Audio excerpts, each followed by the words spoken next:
Luma is pouting in the corner.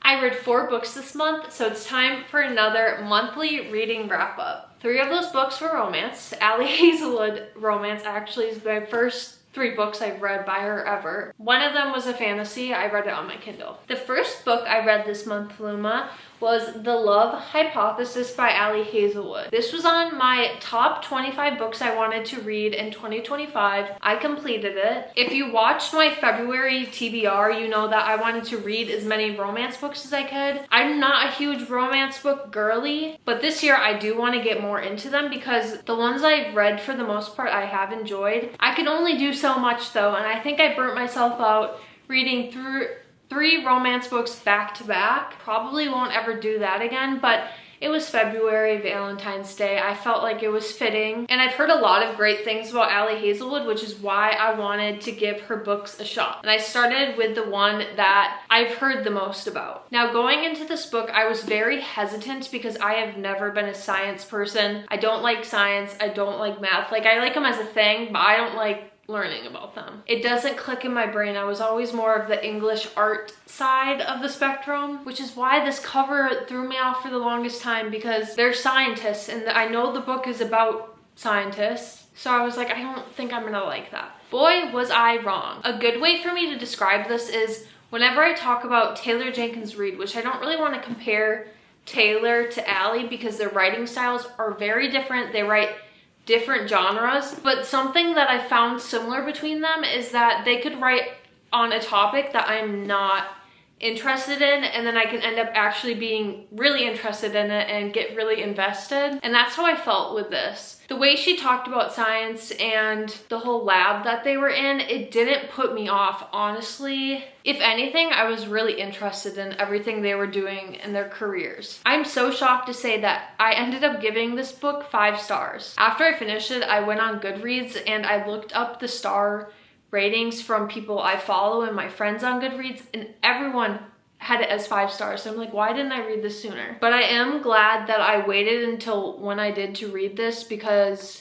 I was really in the mood for a romance and I binged it in 2 to 3 sittings. Seriously. It was such a quick read. It was so fun. I loved the grumpy sunshine trope, and they had fake dating in here, which can be very hit or miss with the miscommunication trope, but there wasn't much of that, which I really appreciated because I cannot stand reading fake dating and then they don't talk about their feelings at all, and then a fourth of the book is them complaining, and that was not what this one was. I would recommend this book even if you don't like science, because take it from someone who does not, and I really enjoyed it. And after I finished this, Ali Hazelwood's new book came out like the next day, so I thought I'll pick that up and read it. I just realized I match with the books from this month. That was not intentional. But the next book I read was Deep End by Ali Hazelwood, her newest release. I went into this blind, had no idea what to expect, and obviously I read it the day it came out, so I didn't really have any prior feedback and knowledge if I would like this or not. This book is about 2 competitive swimmers at Stanford. The Love Hypothesis also takes place at Stanford, and there is a bit of crossover between these, just a tiny bit. I'm really glad I read this one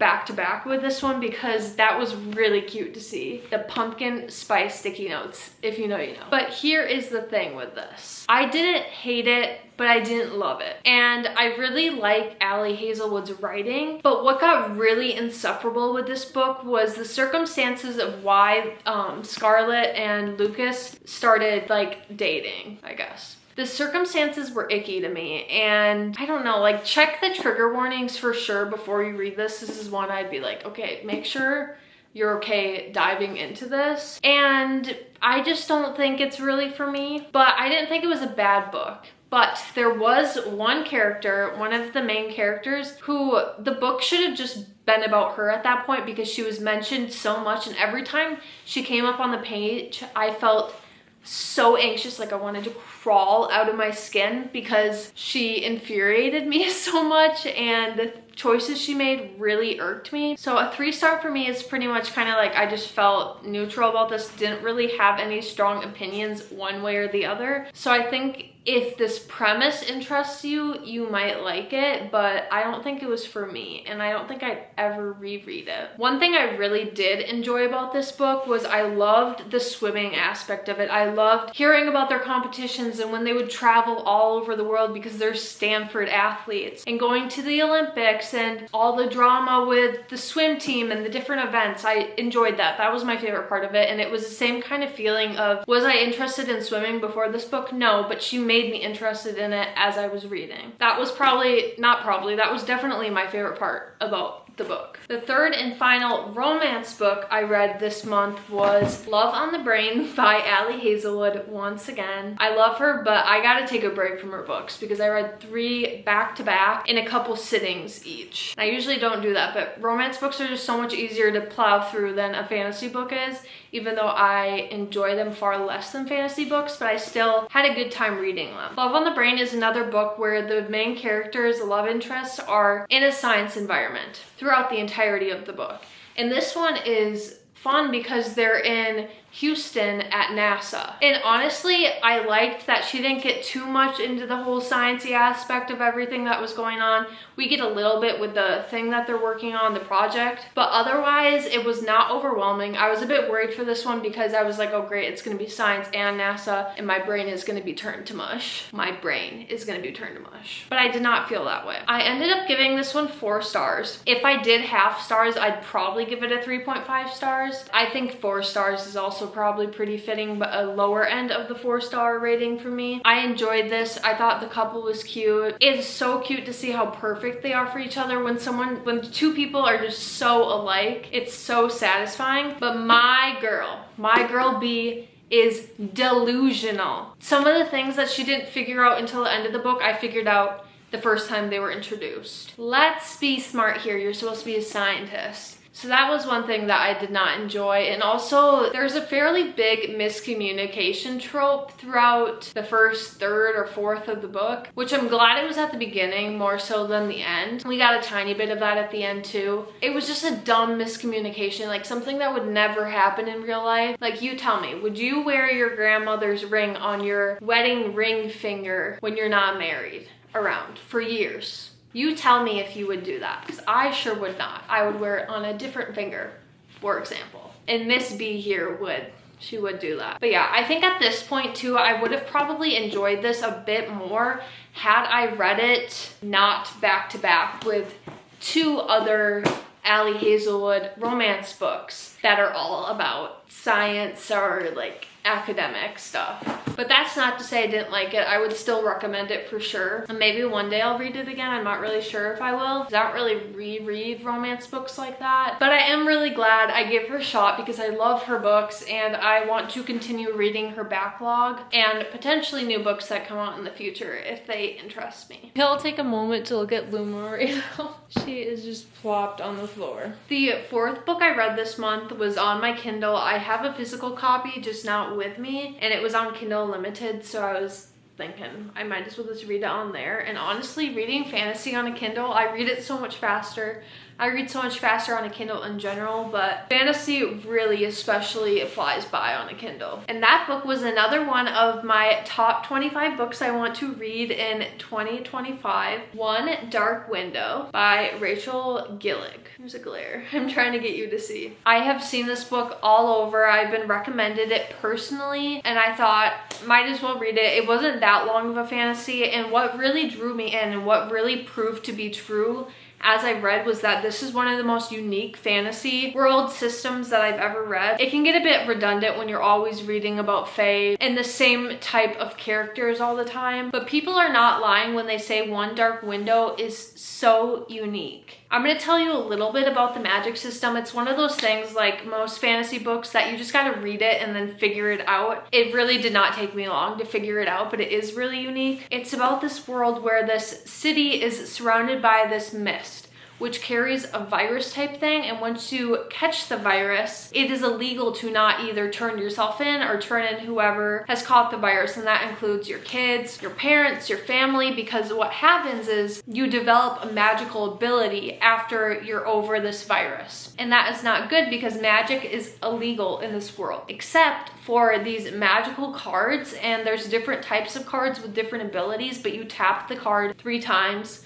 and that gives you that ability, and then you tap it 3 times to turn it off. And these different abilities can affect yourself, they can affect other people. You have to be careful because all magic in this magic system comes with a price. If you use something too frequently or too long, you can bear the consequence that is on the other side of the card. It's so interesting, like I've never heard something like that, and I went into this blind. Aside from just knowing that it was unique, I really enjoyed it and I enjoyed learning about it. But I think if someone would have just explained that to me prior to going into it, I probably would have been a little less confused at the beginning. But what's really interesting is that our main character, Elspeth, had the virus fever when she was younger and she got over it, but she quote unquote did not develop magical ability, so her family just decided to keep her secret. And there's a whole mystery side of that you'll get into throughout the book. I really enjoyed this, like really enjoyed this. I toppled between a 4 and a 5 star. Right now I've landed on 4 stars. Like I'd probably give it a 4.5 if I did half-star ratings. And if I can't stop thinking about it, I'll probably bump it up to a 5 star. But I think a 4 star is fair because although I loved the plot and I loved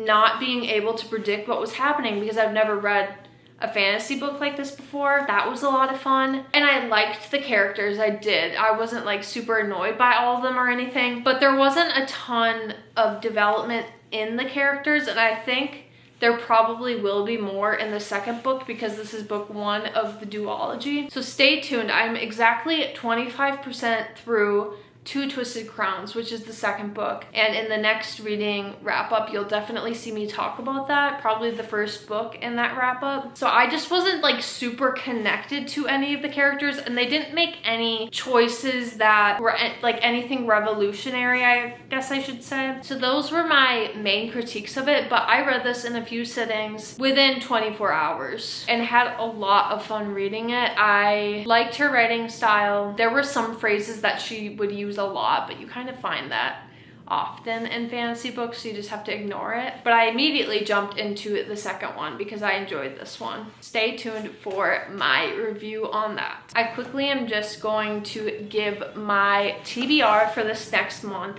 just my top few books that I want to read before March is over, and I have quite a bit of traveling coming up, so I don't know if I'll be able to get to all of them. I have been so busy this year already that although 4 books is definitely more than the average person reads, I have had months with a lot more, but I'm like, it's fine. It's fine. I'm gonna whip up my list here. First, obviously, I want to read the second book in the duology, Two Twisted Crowns. I just have to finish it. I didn't have time to finish it this month. I am extra excited for March because my #1 book, #1 TBR book of the entire year comes out in March 18th, I think, to be specific, and that is Sunrise on the Reaping, which is the new Hunger Games book, and it is about the 50th Hunger Games, the second quarter quell, and we know that our love Haymitch was in there. We love Haymitch in this household. I already know like the story of his games, but I am not prepared. Like I know I'm going to be sobbing throughout it because it's so devastating. I'm gonna do a whole reading vlog with spoilers on that, and then you'll see my unspoiler review in the March reading wrap up, which should come out like the first week of April. I don't know if you can hear that, but it got so windy and I just saw a huge branch snap off the tree. Not even kidding you. Oh my gosh, I just saw one fly too. That's really scary. Okay, well that was scary and my camera's kind of bugging out, so we're gonna try to wrap this up here quickly. Those are definitely the top 2 books that I want to read this month. I would also love to finish, I saw DNF, the second book in the Natural series, just because I was not in the mood to read it. I was really liking it, but I got excited about Onyx Storm. So I would like to finish that one. And then yeah, I'm not really sure exactly what else I want to read. I have a bunch of books on my Kindle, so probably poke at one of those. Maybe like The Reckless Girls or something, because I'm going on a tropical spring break. Otherwise, I just have a bunch, or like The Unhoneymooners, actually, I have on there. I would like to read that one. Otherwise, I just have a bunch of fantasy on here that I want to read. Anyways, thank you so much for watching. I hope you enjoyed my February wrap up. Stay tuned for lots of travel content this month. I'm really excited, and thank you so much for watching. Bye. Luma says thanks for watching.